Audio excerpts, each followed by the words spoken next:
Well, here's a question for you. Why did the United States Department of Defense post a job posting trying to hire someone for, quote, COVID-19 research 3 months before anyone in the world ever heard of COVID? Well, that's a damn good question, Clayton. Thank you for asking. The news outlet, though, the Expose out of the UK, has the story. They're asking the question. They have the bombshell story. Here it is, quote, and I'll just read right from expose.uk. The world first started to hear about a novel coronavirus in early January 2020, with reports of an alleged new pneumonia-like illness spreading across Wuhan, China.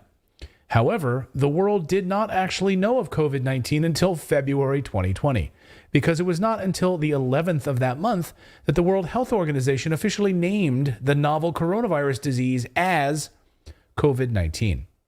So, they say, with this being the official truth, why does the United States government data show that the U.S. Department of Defense awarded a contract on the 12th of November 2019 to Labyrinth Gold Health Incorporated for COVID-19 research, at least 1 month before the alleged emergence of the novel coronavirus, and 3 months before it was officially dubbed COVID-19? It's a good question. Thank you for asking it. Let's dig a little deeper.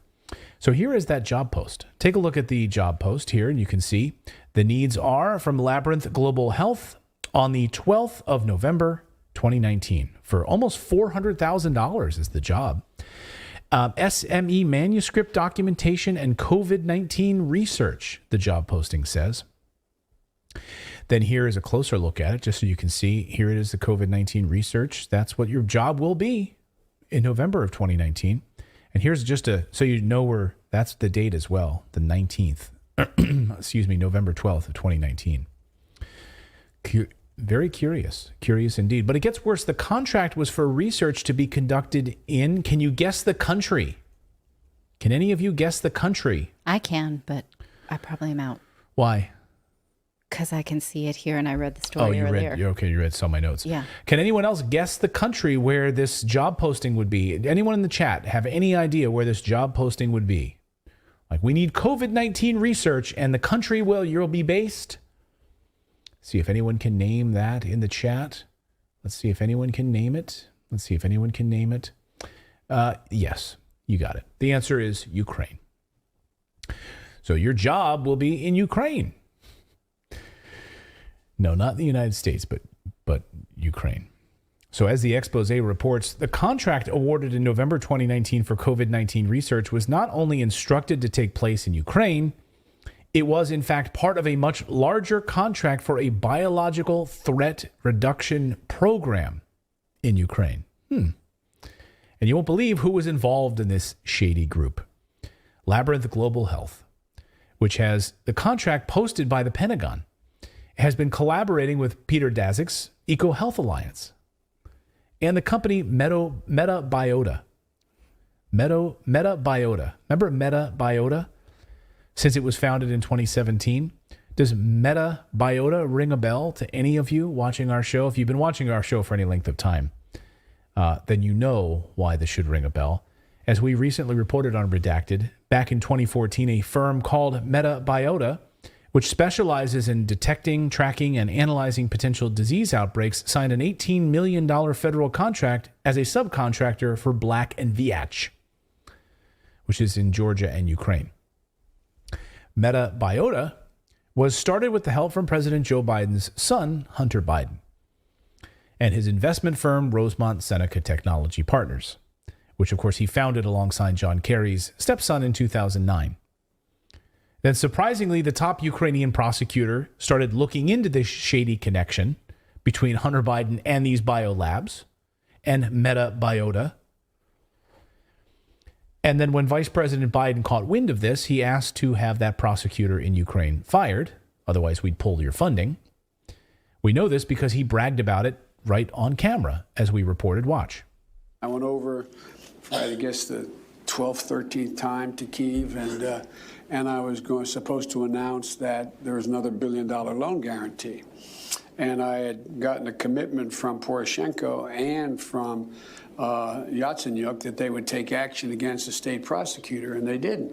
So they said they were walking out to press conference. I said, no, I said, I'm not going to, or we're not going to give you the $1 billion. They said, you have no authority. You're not the president. The president said. I said, call him. I said, I'm telling you, you're not getting the $1 billion. I said, you're not getting the $1 billion. I'm going to be leaving here. And I think it was, 6 hours? I looked, I said, I'm leaving in 6 hours. If the prosecutor's not fired, you're not getting the money. Well, son of a bitch. Got fired. Oh, it's amazing how that works, isn't it? Yeah.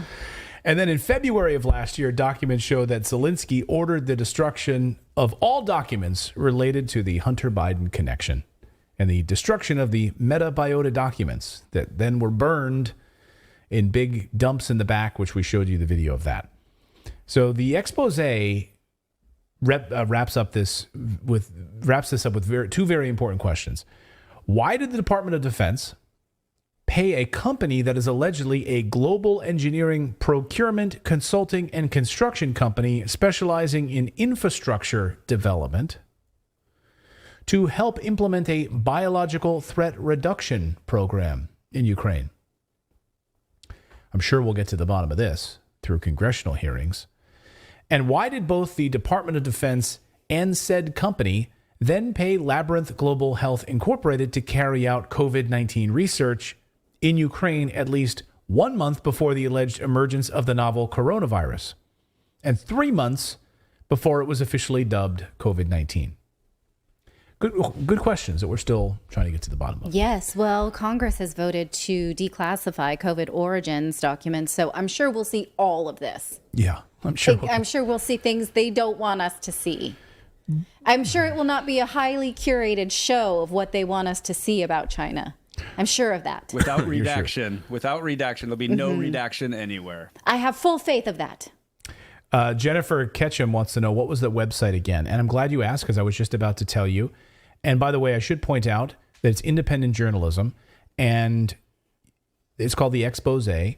And you can donate to help them out. Look, they rely solely on the support of readers. And again, we need independent journalism like this. So, I mean, I am not affiliated with them in any way whatsoever, but I read them every day. So if you would like to support journalism in any kind of way, go visit them, bookmark them. They do a great job of really doing a lot of exposés. So, they're good guys over there. So they do good work. I just wanted to give them a shout out. Thank you so much for watching this segment here at Redacted. We are live every day at 4 p.m. Eastern Time, trying to share the stories that the mainstream media will not cover.